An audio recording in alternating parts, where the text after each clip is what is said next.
بہت کم لوگوں کو ایسا دیکھا، بہت کم ایسے پیروں کو دیکھا کہ جو اپنے تصوف کے اندر بھی اعلیٰ مقام تک پہنچ چکے ہوں اور ساتھ میں علمی کام میں بھی اعلیٰ مقام تک پہنچ چکے ہوں۔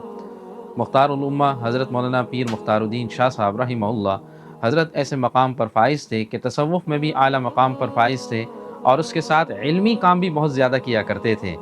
یعنی علمی کاموں کے اندر ان کی عقائد کی ایک کتاب میں نے پڑھی ہے، بہت خوبصورت کتاب ہے، تفسیر پر ان کا کام، فقہ پر ان کا کام، حدیث پر ان کا کام، خاص کر عقائد کے لحاظ سے بہت زیادہ اپنے مریدین، متوسلین، متعلقین پر محنت کیا کرتے تھے۔ یہ ایسی شخصیت تھے، اللہ تعالیٰ ان کی قبر کو کروڑوں رحمتوں سے منور فرمائے۔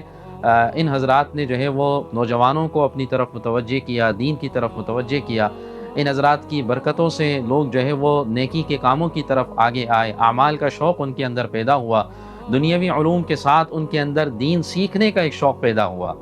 ایسے حضرات کے لیے دعائیں کرنی چاہیے۔ اور آخری وقت کی اور جو ہے قیامت کے قریب ہونے کی علامات میں سے ایک بڑی علامت یہی ہے کہ اللہ کریم نیک لوگوں کو رخصت کرے گا، نیک لوگ اس دنیا سے چلے جائیں گے۔